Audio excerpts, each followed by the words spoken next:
muslimin wal muslimat, Bapak Ibu jamaah sholat subuh Masjid Baiti Jannati yang insyaallah dirahmati Allah Subhanahu wa Ta'ala. Alhamdulillah pagi hari ini kita bisa hadir melaksanakan sholat subuh berjamaah. Sholat yang pahalanya sama dengan sholat semalam suntuk. Siapa yang menyaksikan sholat subuh berjamaah di masjid, maka seperti dia telah melaksanakan sholat semalam suntuk. Siapa yang melaksanakan sholat isya berjamaah di masjid, maka sama halnya dia melaksanakan separuh malam sholat. Nanti sampai sholat semalam suntuk, wah, angel. Delok bal-balan nggih luar biasa. Tapi dengan hanya sholat subuh berjamaah, masya Allah pahalanya luar biasa. Dan tandanya orang itu hatinya ada munafik, Pak. Ini Rasul yang bilang. Kalau mau protes langsung ke Rasulullah. Adalah orang yang berat melangkahkan kaki untuk subuh ke masjid. Jadi sebenarnya orang itu kalau ingin menyembuhkan penyakit hatinya dari munafik, terapinya adalah sholat subuh, tapi harus di masjid. Saya ulang, untuk menyembuhkan penyakit nifak orang munafik itu cuma satu, terapinya adalah memaksa. Saya bilang memaksa untuk melaksanakan subuh di masjid. Sebab subuh itu berat, jadi harus dipaksa. Apalagi kalau malamnya itu ada acara. Mboten jenengan mboten kula padha abote. Kula niku tuh omah jam 2 tadi. Jam 3 tangi rasane sak ton beban di kepala. Tapi dengan dipaksa akhirnya bisa. Dan mudah-mudahan semuanya diterima Allah, dapat menghapuskan dosa-dosa kita dan membuka pintu barokah dan rahmat Allah dalam hidup kita. Amin Allahumma amin. Kita akan melanjutkan kajian sirah nabawiyah tentang asal usul nasab Rasulullah. Seperti yang kita sampaikan bahwa nasab Rasulullah itu adalah pasti dari Nabi Adam melalui jalur Nabi Allah Ibrahim alaihi salatu wassalam. Yang Nabi Allah Ibrahim itu sendiri adalah orang pertama masuk ke tanah Hijaz. Tanah Hijaz itu tanah Arab. Tanah Arab. Kemudian menurunkan Nabi Allah Ismail yang akhirnya tinggal di sana. Dan akhirnya turun-temurun sampai kepada Rasulullah Shallallahu Alaihi Wasallam. Lah Arab turunan nasab seperti ini itu terkenal dengan sebutan Arab Musta'robah. Nah, Musta'robah. Ini zaman ini paling dulu betul apa selari atau pahlawan masjid itu selari. Ya memang istilah-istilah itu memang agak kurang populer, kurang masyhur, bicara ini kurang viral teman-teman. Musta'robah karena ada Arab namanya Arab Ba'idah. Musta'robah itu dianggap Arab yang asli. Ada Arab namanya Arab Musta'robah. Siapa Arab Musta'robah itu? Arab sebelum Nabi Ibrahim. Arab Ba'idah, Arab yang jauh. Bapak Ibu tahu sebelum Nabi Ibrahim itu ada berapa nabi? Adam, itu di Arab. Adamun Idris, itu kan dulu kan kalau di pondok mesti belajar syair-syair itu ya. Adam, Idris, Nuh, Hud, Soleh, Lut, 6 sebelum Nabi Allah Ibrahim. Ini harus hafal Bapak Ibu ya, harus dihafal ya. Karena kewajiban kita menghafal 25 Nabi dan Rasul. Kadang Nabi ini dewi loh gak ada. Bapak tahu Nabi buat siapa? Buat siapa ya Pak? Kayak pernah mendengar saya. Lu ya apa Nabi ini dewi kok kayak pernah mendengar?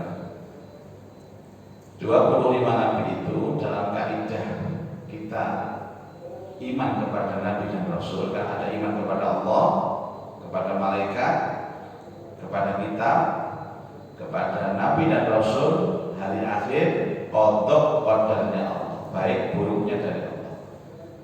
Jadi salah satu bentuk prinsip beriman kepada Nabi dan Rasul itu adalah hafal namanya, tahu sejarahnya, dan apa satunya Pak? Mengambil pelajaran dari dia. Satu, hafal namanya. Dua, tahu sejarahnya. Tiga, mengambil pelajaran dari dia. Nah, bagaimana kita bisa mengambil pelajaran kalau tidak tahu sejarah? Dan bagaimana pula kita tahu sejarah kalau tidak tahu nama? Kemudian Nabi ini dibagi menjadi tiga bagian Pak. Nabi awal, Nabi tengah, Nabi akhir. Nabi awal itu Adam, Nabi tengah Nabi Ibrahim, Nabi akhir Nabi Muhammad. Nah, dari Nabi ini kemudian dipilah dari dua, Nabi awal Adam, Nabi akhir Muhammad. Makana Muhammadun aba ahadin min rijalikum walakin Rasulullah wa khataman nabi. Bukanlah Nabi itu bapak seorang laki-laki di antara kalian, tapi dia adalah utusan Allah wa khataman nabi. Apa khataman nabi? Khatam itu cincin Pak. Cincin itu nutup ini. Ini ada cincin kok boleh nutup ini. Cincin legrek ini. Khataman nabi artinya apa? Penutup para nabi. Jadi misalkan kita mengatakan asyhadu an la ilaha illallah wahdahu la syarika lah wa asyhadu anna Muhammadan abduhu wa rasuluhu la nabiyya ba'dah. Saya bersaksi kepada Allah tidak ada sekutu baginya, dan saya bersaksi bahwa sesungguhnya Nabi Muhammad utusan Allah dan tidak ada nabi setelah. Jadi paling tidak kalau Anda dengan pengen tahu sejarah Pak, dia sejarah nabi pertama, nabi tengah, nabi akhir. Kalau tidak ya terpaksa nabi awal sama nabi akhir. Ini sampai ke budget ke bajute. Nah, jadi orang Jawa sampai ke budget ke bajute nabi pertama nggak ngerti, nabi tengah nggak ngerti. Yang harus kita pahami adalah tentang sirah Nabi Muhammad SAW yang sekarang kita bahas ini. Karena ada sirah itu dua Pak. Sirah yang membahas Nabi Adam sampai Nabi Isa. Ada sirah yang khusus membahas tentang Rasulullah SAW ini. Nah, kita sekarang membahas tentang sirah Nabi Muhammad khusus. Sing buku ini terberiwayat dengan ini. Muka-muka umurnya nututi. Ini mau nututi, terus nang akhirat menjengke suarga insyaallah, amin Allahumma amin. Kadang-kadang ada orang itu, saya ada majelis taklim Pak, majelis taklim ini sudah 30 tahun saya rambut. 30 tahun. Kalau Masjid Baitul Jannah ini kan hitungan tahun, satuan tahun. Ada majelis taklim itu yang sudah 30 tahun keluar rambut. Orangnya sudah berganti-ganti Pak. Yang edisi lama masih ada. Terus tuwek Pak, umur 80 tahun. Ya karena waktu bukanya itu umur 50 ya. Kayak panjenengan iki sik nom-nom. Engko khatam wis tuwek-tuwek nang masjid doa tekan kabeh. Awe watu-watu biasanya khasnya itu begitu Pak. Iki tandane wis pirang puluh tahun ini ngaji. Nang masjid doa tekan plus watu-watu. Banyak yang meninggal dunia. Tapi kan ada satu hadis bahwa memang orang itu kalau sudah diniatkan, ya Allah saya ingin belajar sirah nabawi agar ngerti tentang sejarah Rasulullah, agar mencintai Rasulullah, dan akhirnya menghidupkan sunnah Rasulullah supaya nanti di surga bersama dengan Rasulullah Sallallahu Alaihi Wasallam. Top nih. Lah biasanya karakter pengajian rutin yang tadi kita ngomongnya 10, 15. Ada kadang-kadang kalau teklak, tekluk dan ini. Ini karakter pengajian rutin ya, Pak. Jangan berharap itu buahnya. Kapan itu ada safari subuh hari Minggu, hari Ahad ya. Buahnya sekali di situ aja full pasca pandemi. Minggu subuh full jamaahnya full. Ternyata habis pengajian masya Allah Minggu subuh ya ono sarapan ini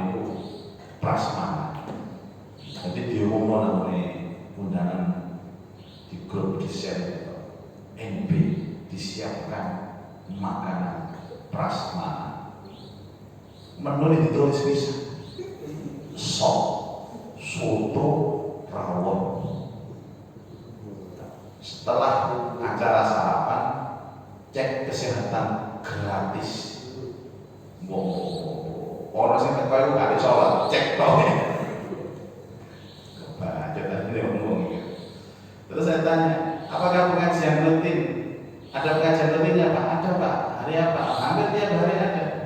Apa ya ratusan ini orangnya datang? Boten Pak, pinten gangsal. Karena ada sarapannya. Ya ini karakter pengajian rutin. Makanya saya berharap kepada Amir tetap laksanakan pengajian rutin berapapun yang hadir. Saya ulang, berapapun yang hadir. Karena ini sifatnya pengajian rutin seperti ini. Beda dengan pengajian event. Kalau event kan memang diundang, ada maulid, Isra Mi'raj, ada peringatan A, peringatan B. Dan ilmu itu didapatkan melalui pengajian rutin seperti ini, Pak. Bukan pengajian umum. Karena ini lutut, sejarahnya lutut, kemudian para item jelas dijelaskan. Nah sekarang kita konsentrasi kepada Arab yang musta'rabah, Arab yang turunan Nabi Allah Ibrahim. Nah, setelah masuk ke Mekah, Bapak Ibu sekalian, kemudian terjadi peristiwa yang kemudian menjadi syariat umat Islam. Apa peristiwa itu? Satu, korban. Dan korban ini tidak akan mungkin dipisah dengan haji. Makanya ditanya Rasulullah SAW, apakah haji mabrur itu adalah talbiyah dan mengucurkan darah binatang ternak. Talbiyah dan mengucurkan darah. Talbiyah itu artinya haji, kemudian mengucurkan darah itu artinya korban. Dan dua-duanya ini adalah perilaku Nabiullah Ibrahim dan keluarganya. Pada waktu Nabi Ibrahim dan keluarganya melakukan ini belum syariat, masih perilaku biasa. Yes, melakukan oleh Tuhan. Tapi ketika sudah turun kepada Nabi Muhammad, itu menjadi syariat. Jadi Nabi Allah Muhammad itu syariatnya mengikuti Nabi Allah Ibrahim. Makanya wa tahiyat itu Allahumma shalli ala sayyidina Muhammad wa ala sayyidina Muhammad kama shallaita ala sayyidina Ibrahim. Karena syariat kita itu mengikuti Rasulullah mengikuti Ibrahim. Jadi nama Ibrahim itu selalu mengiringi syariat umat Nabi Muhammad sallallahu alaihi wasallam. Dan Nabi Ibrahim belum syariat, Pak, ya perilaku. Contohnya saya sekarang punya perilaku tiap pagi olahraga misalkan ya. Kemudian diteruskan oleh anak saya, murid saya, dan mereka menjadi peraturan yang mengikat bahwa setiap pagi harus olahraga. Saya belum ada peraturan, cuma saya hanya melakukan rutinitas. Tapi oleh orang-orang setelah saya di-frame menjadi sebuah produk hukum. Nah, kalau sudah di-frame menjadi produk hukum, itulah disebut dengan syariat. Ini melakukannya oleh ganjaran, ini nggak melakukan dosa. Haji kurban seperti itu. Maka sejarah itu mulai dari mana? Dari peristiwa Nabi Ibrahim alaihissalam bersama anaknya Ismail yang sangat populer Bapak Ibu di dalam surat As-Saffat ayat 100 sampai dengan 107. Jadi 100 sampai dengan 107 itu ayat pakem tentang bagaimana peristiwa korban antara Nabi Allah Ibrahim dan Ismail yang sekarang disebut dengan syariat. Nah, syariat itu tinggal dibikai dengan beberapa aturan-aturan lain. Ini boleh, ini tidak boleh, ini haram, ini halal. Saya akan menyampaikan di dalam kitab ini tentang proses penyembelihan. Kalau mereka orang-orang non-muslim mengatakan yang disembelih itu Ishak, bukan Ismail. Padahal kalau mereka melihat kitab mereka, saya bacakan di dalam kitab Kejadian disebutkan bahwa umur Ismail itu selisih 13 tahun lebih tua dari Ishak. Jadi si lahir sinten rumiyin Ismail. Nanti saya takut nang kula Pak. Mau saya takut pada saat. Pak, Ismail niku napa nate kepanggih kali Ishak? Ismail niku napa nate kepanggih kali Ishak? Kok sampeyan jawab ngawur mboten napa-napa. Nek cak Ismail lan cak Ishak sering Pak saya ya. Sing kula maksud Nabiullah Ismail yang konon usianya 13 tahun lebih sepuh daripada Ishak, ini apa pernah ketemu? Apa pernah ketemu? Jawabannya tidak pernah ketemu. Jadi begini, filosofi sejarah itu begini Bapak. Ada nabi itu yang semasa dan dia bertemu. Tapi ada nabi itu yang semasa tapi dia tidak ketemu. Ada nabi yang tidak semasa, otomatis tidak ketemu. Nabi Allah Ibrahim punya anak Ismail sama Ishak, tapi bayi di bapak sudah ke Mekah. Ishak belum lahir, 13 tahun lebih tua. Nah, berarti nggak ketemu. Jadi dua anak dari istri yang berbeda, anaknya nggak ketemu. Terus biasa katanya, anaknya nggak ketemu. Nah ceritanya nang Indonesia Pak, tahu-tahu dewasa mereka ini ya, dewasa, moro-moro sekolah bareng, kuliah bareng, tekan di, aku sama mi. So, aku juga asal sama mi tapi sepedana boleh bocor gorong.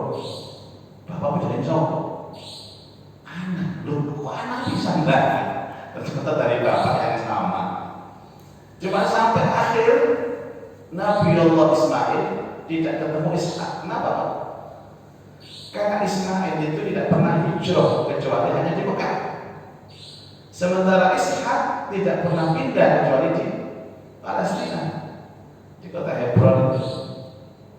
Jadi mereka tidak ketemu. Saudara seayah, tapi mereka tidak pernah ketemu. Ketemunya ternyata di Masjid Baiti Jannati. Diomong terus Pak. Ismail diomong, Ishak diomong. Ini sejarah. Nah, di dalam kitab Kejadian itu juga dijelaskan Pak, bahwa peristiwa penyembelihan itu ya bukan Ishak sebenarnya, bukan Ishak. Jadi 13 tahun, kemudian dari rentetan kisah itu menunjukkan bahwa peristiwa penyembelihan itu terjadi sebelum kelahiran Ishak. Sebab kabar gembira tentang kelahiran Ishak itu disampaikan setelah terjadinya kisah itu. Jadi ada manipulasi data, cerita tentang proses penyembelihan anaknya Ibrahim itu yang menurut mereka adalah Ishak. Dan ini banyak Pak. Ini banyak sekali ditemukan di dalam Bible, banyak sekali. Saya katakan ini bukan klaim Pak, tapi ini sudah dibuktikan secara ilmiah bahwa kitab suci yang pasti dan terjamin keasliannya original hanya Quran. Yang lain tidak ada. Inna nahnu nazzalna dzikra wa inna lahu lahafidun. Sesungguhnya kami yang menurunkan al-dzikr Quran wa inna lahu lahafidun, dan kami pula yang menjaga Quran. Dan ini sudah diperdebatkan secara publik, ilmiah tentang keaslian Quran. Ya dengan kota usah bingung Pak, Quran palsu, mesti konangan, karena banyaknya menghafal Al-Quran. Kalau umroh itu bingung nggak bawa Quran. Napa Pak kok bingung? Kalau betul-betul Quran ya Pak. Kuatas mereka siji Quran ngono. Nah, jangankan dibandingkan Quran, dibandingkan hadis saja tidak nyucuk kitab-kitab lain. Hadis itu terjamin keasliannya karena ada sanad yang jelas. Oh hadis itu ada yang terpotong sanadnya aja sudah ketahuan, namanya hadis munqati' misalnya. Hadis sahih yang rutut kepada Rasulullah Shallallahu Alaihi Wasallam. Karena itu kalau ada orang cerita, mereka Makanya saya berkali-kali Pak, kalau mereka cerita kalau penyembelihan itu adalah Nabi Ishak, sering saya mendengar dari mereka, dan itu dibantah oleh mereka sendiri, dan jelas itu adalah cerita bohong. Kalau cerita bohong, bahasa kerennya itu hoax, hoax gitu Pak. Kan wadah cerita bohong ini Pak, hoax. Nah sekarang ini coba negara ini ingin dialihkan perhatiannya dari sejarah. Makanya kalau orang tidak mengenal sejarah Pak, pasti tidak bisa. Orang mengamalkan Islam sendiri harus tahu sejarah, sehingga mencintai Islam itu karena sejarah. Sama kayak NKRI. Orang kalau tidak tahu sejarah NKRI tidak mungkin cinta. Orang kalau tidak tahu sejarah tentang tadi malam 30 September 30S Gestapo itu Pak, dia tidak waspada. Makanya sejarah ini penting, dan ada pihak-pihak yang mencoba untuk mengalihkan generasi-generasi Indonesia ini lupa dengan sejarahnya. Itu fatal Bapak Ibu. Nek jare wong Jawa kepaten obor. Nanggone Pak Lik dhewe gak kenal. Apalagi kepada neneknya, kakeknya. Mbahmu jenenge sapa, Mbah? Aku lali Pak jenenge mbahku. No. Mbah dhewe kok lali. Baik. Nah sekarang pertanyaannya Bapak Ibu, setelah peristiwa itu, saya mau jelaskan peristiwa secara singkat. Gini Pak, sebenarnya yang menyuruh Ibrahim ke Mekah siapa? Ya pasti Allah. Makanya berkali-kali saya sampaikan, barokah cemburunya Ibu Saro yang akhirnya mengusir Hajar dan anak kecilnya Ismail itu, akhirnya memunculkan sejarah baru, sejarah yang sangat monumental, sejarah yang penting dalam kehidupan beragama. Umpomo Saron itu istri pertama, tidak cemburu nanti istri kedua, maka tidak akan ada Arab. Jadi memang drama itu diatur oleh Allah rapi sekali. Itu aturan Allah. Makanya panjenengan kalau mengalami sesuatu yang tidak nyaman dalam kehidupan, jangan keburu suudzon kepada Allah. Ini pelajaran. Karena mungkin saja Allah itu menginginkan kebaikan dari cerita sejarah. Yang nanti yang dibuat lapi Pak, namanya api katanya. Bisa pegatan. Saya kata orang cerai itu bukan aib Pak, cerai itu solusi. Karena mungkin dia tidak bisa hidup bersama dengan orang itu, tapi bisa hidup dengan orang lain. Banyak seperti itu. Dari perceraian itu kemudian ada hikmahnya. Diusir.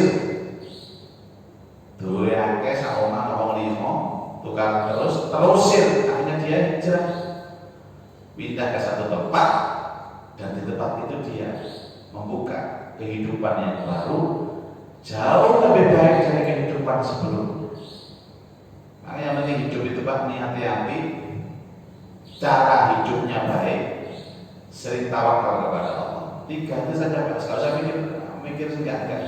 Awak dewi di PHK ya, biasa Pak itu di PHK. Sedih boleh, tapi jangan berlebihan. Kehilangan bojo mati, biasa Pak. Sedih Pak. Kalau diganteni mana ya Allah. Nek gak sedih malah curiga kalau tombone bojone mati kok mesem ngono kayaknya. Ya tetap nangis tapi harus biasa-biasa. Ya. Seperti Nabi Allah Ibrahim alaihissalatu wassalam. Berarti apa Pak? Di samping misi sejarah, Ibrahim juga ada misi syariah. Datang ke Mekah itu kan Pak, saya bayangkan Mekah kayak apa dulu itu. Biwadin ghairi zar'in 'inda baitikal muharram, di bukit yang tandus. Ghairi zar'in, yang tidak ada tanaman sama sekali. Kalau tidak ada tanaman, pasti tidak ada air. Gimana betul? Pasti. Lo lara gawe Allah Ta'ala maupun Ibrahim sama Ismail dan keluarganya itu datang ke tempat yang tandus, yang tidak ada tanaman tidak ada air. Kalau tidak punya misi yang amat sangat penting dalam kehidupan, misi sejarah, tidak hanya sejarah, ada misi syariat. Itu diperintahkan Allah, Pak. Goreng apa? Punjernya bumi. Punjernya bumi itu ada di mana? Mekah. Punjer, ya apa? Tapi waktu itu belum berbentuk seperti itu. Cuma pondasinya sudah ada. Sinten sing ngomong? Nabiullah Adam alaihi salatu wassalam. Apa yang dibawa? Batu hitam dari surga yang terkenal dengan Al-Hajarul Aswad. Al-Hajarul Aswad sing biasa diambil butan itu, pojokan Ka'bah. Ada sing salah paham, di sana Hajarul Aswad itu Ka'bah itu. Ka'bah lah ireng ya pada waktu ini. Dari kali kamu Ka'bah itu pun anak nang ngomong waktu umroh. Wah, alhamdulillah Bapak wis iso kampung Hajar Aswad. Enten paling kamu keliru, Pak. Ndase wong negro padha ireng iki. Bapak mari kamu Hajar Aswad, keliru pada ndase wong negro. Wong negro itu rebutan, itu burine diwawu ndase sing kuwi. Ngono cerita anak kamu Hajar Aswad. Nyari, Pak, coba jangan bayangkan batu hitam ditaruh Nabi Adam di tempat itu, digoleki Ibrahim. Goleki waktu nanggone waktu. Lagi angel. Ya, Hajar Aswad ditaruh sama, saya katakan Hajar Aswad yang bawa siapa? Nabi Adam, yang meletakkan Nabi Adam, yang meninggikan Nabi Ibrahim, yang menjaga Nabi Muhammad. Makanya saya mengatakan Ka'bah al-Musyarrafah itu adalah supremasi kebesaran Allah di muka bumi ini, yang dibawa oleh Nabi pertama, dibangun Nabi tengah, dirawat Nabi terakhir. Itu istilahnya. Waktu cilik sampean Hajar Aswad itu kecil, Pak, segini, Pak. Ojo di bayang masih gede yang pojok itu pun ditambah nih kali semen nih. Dulu pernah jatuh, kemudian berserakan menjadi puing-puing kecil. Makanya kalau panjenengan ada sekarang kan model bisa, Pak, di internet itu dilihat, di zoom, di dalamnya kelihatan bintik-bintik. Itulah serpihan-serpihan dan pecahan-pecahan Al-Hajarul Aswad yang pernah jatuh zaman Rasulullah Sallallahu Alaihi Wasallam. Jadi segini, Pak. Salam waktu samenten tidak blok namanya waktu. Tidak apa boleh kan itu. Dan itulah yang disebut dengan faktor petunjuk hidayah. Nabiullah Ibrahim mencari. Lah orang mencari itu kan biasanya kalau tidak ada alamat yang jelas, biasanya Pak pakai hati, pakai feeling di mana kira-kira. Dan kemudian terasa Pak feelingnya di sini. Gini ya, jalan ke sana. Kok masih ragu-ragu, putar lagi. Ragu-ragu, putar lagi. Ragu-ragu, putar lagi. Sampai putarnya ketujuh itu, yakin di sini. Dan perjalanan mencari batu kecil hitam surga itu yang sekarang menjadi syariat ritual melaksanakan ibadah tawaf baik haji maupun umrah. Itu yang saya maksud perilaku Ibrahim yang menghasilkan produk syariat. Ketemu, Pak, dari situ blok ketemu, diperintahkan untuk meninggikan. Wa yarfa'u Ibrahimul qawa'ida minal baiti wa Ismail. Dan ingatlah ketika Ibrahim meninggikan Ka'bah. Kalau istilah meninggikan itu kan tinggal nota botol itu, pondasinya sudah ditotok. Bersama siapa? Ismail. Dan dia mengatakan Rabbana taqabbal minna innaka antas samiul alim. Rabbana waj'alna muslimaini laka wa min dzurriyyatina ummatan muslimatan laka wa arina manasikana wa tub alaina. Sampai terjadi peristiwa penyembelihan, terjadi peristiwa haji. Jadi itu berurutan terus, Pak. Apa makna Arafah, apa makna Tarwiyah, apa makna di Musdalifah, apa makna di Mina, dan seterusnya sampai ada istilah tahallul. peristiwa itu perilaku Nabi Ibrahim dan Ismail. Setelah itu ditinggal ke Palestina. Ada ayat menjelaskan, ya Allah, aku tinggalkan anak istriku di tempat yang tandus dekat rumahmu yang mulia. Inni askantu min dzurriyyati biwadin ghairi dzi zar'in 'inda baitikal muharram. Jadikan mereka ahli salat ya Allah. Jadikan mereka itu bermanfaat untuk orang lain. Rabbana liyuqimus shalah faj'al afidatan minan nas tahwi ilaihim warzuqhum minadh thamarat, dan berikan mereka rizki dengan berbagai macam buah-buahan la'allahum yashkurun, agar mereka bersyukur. Masuk akal enggak?